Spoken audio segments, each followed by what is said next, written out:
it comes to your coil packs, they're relatively easy to take off on your passenger side. The biggest hurdle is going to be the one in the rear back there. I was unable to get an actual socket on top of it, so what I ended up using was a 10mm wrench, get it on there and just work it backwards, finagle it between the transmission tube on top of the bolt. I actually think I might have had it on the other side as well, but do your best and you'll be able to get it out.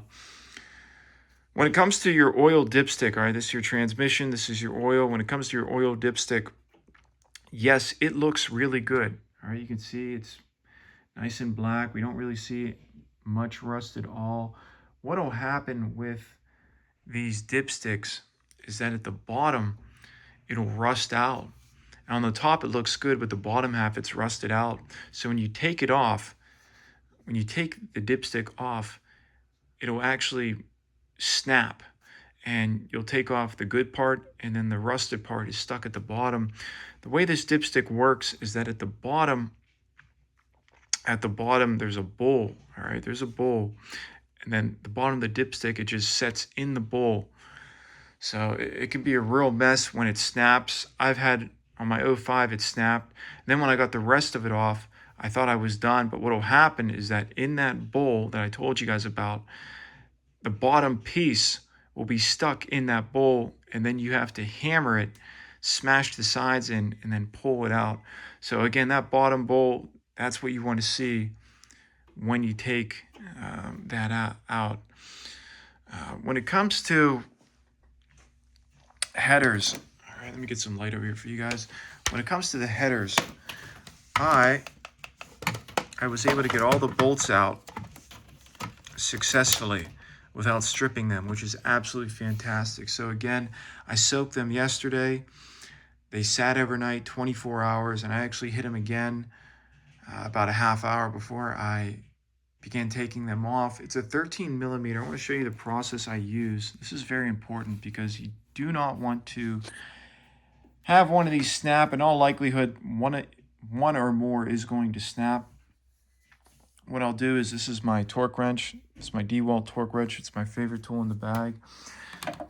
Place it down there on the bolt, and then you just want to slowly, guys, pull back. So you're going to hold it and just slowly, ever so slowly pull back. You don't want to really jam it hard, because what will happen is you'll snap the head off and it'll create a real mess. Now that tool right there, in the event you do snap one, you can use that tool.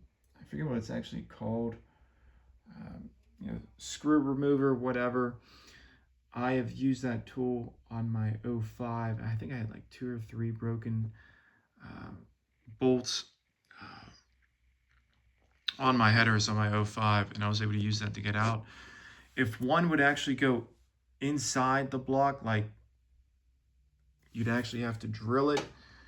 You'd have to take off like the black fender, drill it, drill a hole into the broken thread, and then use like a T20 bit with a hammer and smash it in, and then put on a little wrench and try to get it out that way. That's how I got one out on my yellow H2. It was an absolute nightmare. I kid you not.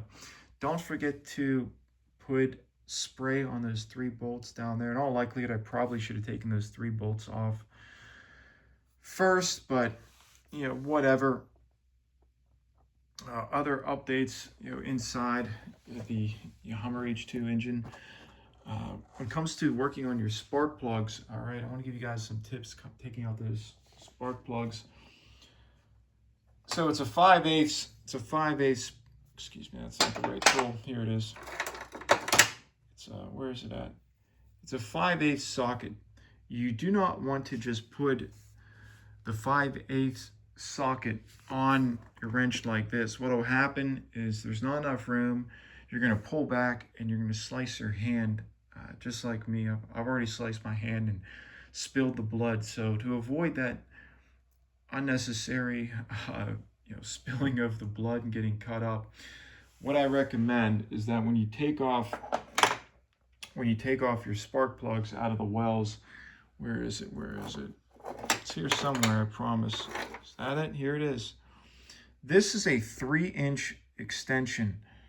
For most of the spark plugs, when you're taking them off, what you're going to do is use this 3-inch extension on your ratchet, then put the 5/8 socket on. That's going to make your life much easier. I actually bought this tool. I thought it'd be a nice tool to have. This is a 5/8 socket remover, and it's kind of got a movable head. I really did not like using this, guys, so save your money when it comes to buying that tool. When it comes to right here, I recommend using 3-inch extension, and then I placed a 1.5-inch extension on the 5/8 socket to get this one off. So sometimes that 1.5 inch, where is it? Here it is. Okay. You can see just there's an 1.5 inch socket, and this is a 10mm long socket. So when I say to you guys 10mm long, that's what I mean. If I say 10mm short, it's a short socket. But that 1.5 inch socket can come in handy. You'll be surprised. You just need a little more, and that'll help you out.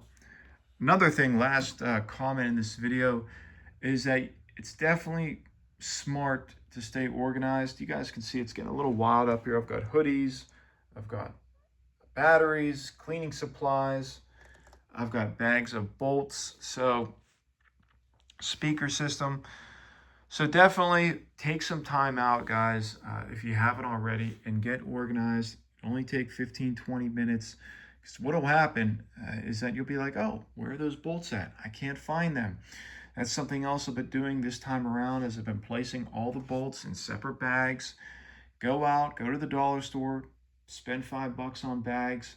It's going to make your life a lot easier. And I recommend actually making sure you got like the Ziploc bags, so that you don't want to drop one of these bags, bag rips, the bolts go flying. It's worth it to spend a couple extra bucks and get some really good quality bags. Just stay organized, guys. I'll see you in the next video.